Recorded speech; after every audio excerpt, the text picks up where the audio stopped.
Dear students, this week also we will continue with the chapter number 1 of history, the French Revolution. Now next point that we will be discussing is outbreak of the revolution. Outbreak means how suddenly it started. Which event helped the revolution to start? आपको याद होगा बेटा, मैंने आपको बताया था कि जब भी कभी गवर्नमेंट को पैसे की जरूरत होती थी तो या तो वो लोन लेते थे फ्यूडल लॉर्ड्स से, या फिर सबसे आसान तरीका क्या था, टैक्स लगाना। और टैक्स आपको याद है कौन पे करता था? People of the third estate. First and second estate did not pay any tax to the government. तो because of the same financial crisis in 1789 King Louis XVI he called a meeting of the Estates General. Estates General अगर आपको याद होगा, मैंने आपको terms में बताया था, जैसे एक सिंपल सा एक वो बनाया मैंने, इससे देखो, जैसे this is Estates General, it is a political body. Now who were the members of Estates General? Members of First Estate, members of Second Estate, members of Third Estate. And if you remember, I had told you that First and Second Estate consisted of they made only 2% of the total population, around 2% of the total population of France. Whereas 98% of the total population was made by this Third Estate. But whenever voting happened here in Estates General, और आपको याद है इसका काम क्या था?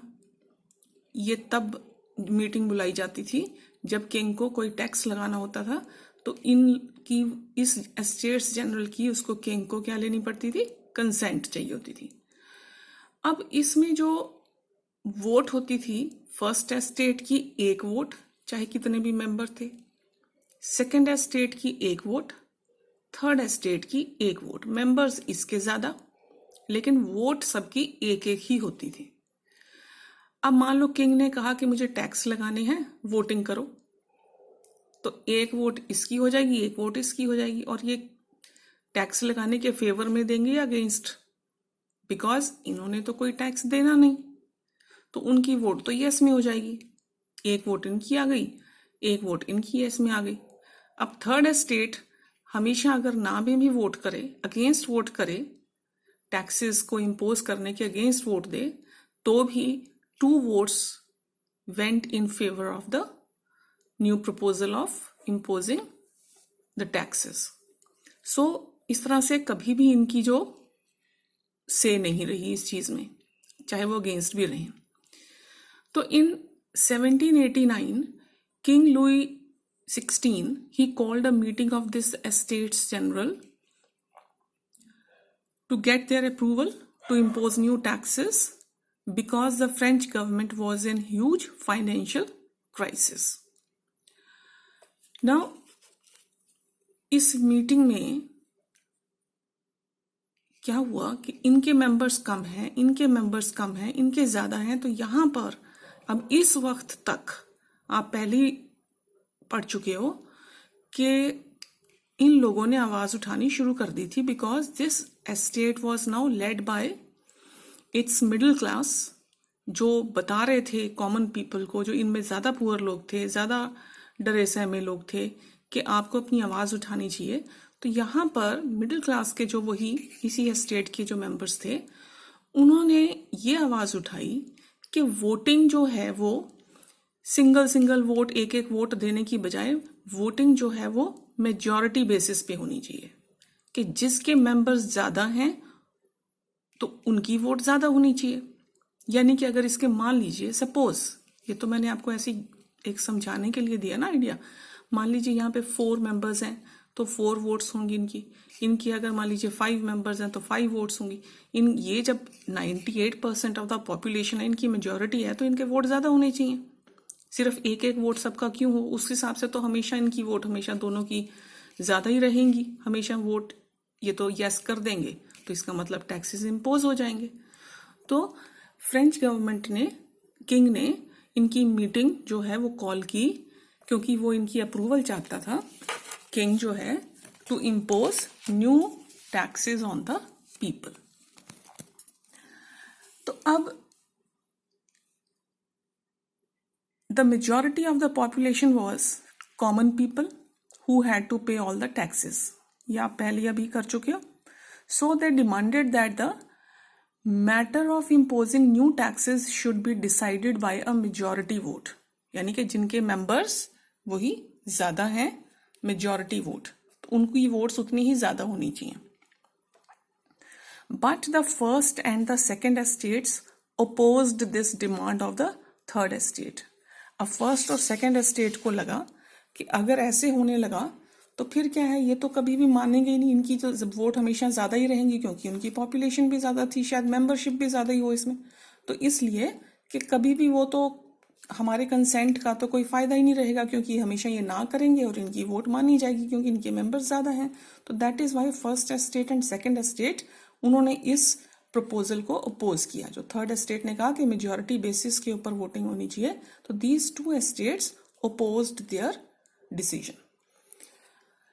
तो अब गुस्से में आकर थर्ड एस्टेट ने अपने आप को क्या किया, डिक्लेयर कर दिया नेशनल असेंबली। उनको भी जब लगा कि अब आवाज उठाने का टाइम आ गया है और जब हम सबसे ज्यादा हैं इस कंट्री में, तो उन्होंने अपने आप को नेशनल असेंबली डिक्लेयर कर दिया। लेकिन किंग ने उनकी इस बात को नहीं माना। उन्होंने कहा कि ये जो आपने अपने आप को डिक्लेयर कर दिया है national assembly, this is invalid, ये नहीं है ठीक। उसने उनके डिसीजन को डिसमिस कर दिया।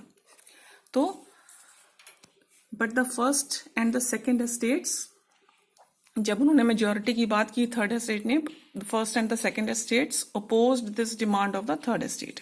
The third estate which was led by the educated middle class declared itself as the National Assembly, but the king called this decision as invalid and dismissed some members of the third estate from the Estates General. तो king ने ये देखा कि ये तो अपनी numbers का फायदा उठा रहे हैं, तो उन्होंने किंग ने उनके डिसीजन को, जब उन्होंने अपने आप को नेशनल असेंबली डिक्लेयर किया, उसको इनवैलिड भी बताया और इनके कुछ मेंबर्स को डिसमिस भी कर दिया। तो इनका यहाँ पे नंबर कम रह जाएगा। जब ऐसा हुआ तो ये लोग भड़क गए। Angered by this, the common people started nationwide protests.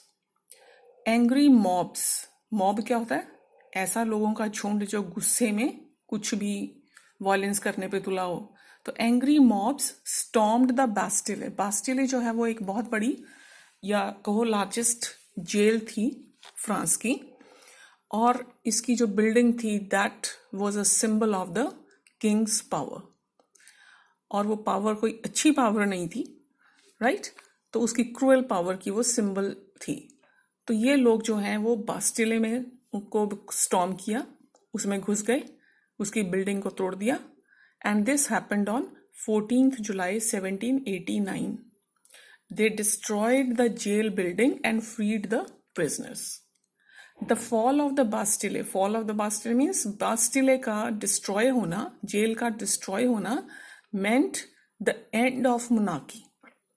It in a way ended the power of the king because it was the symbol of the cruel power of the king.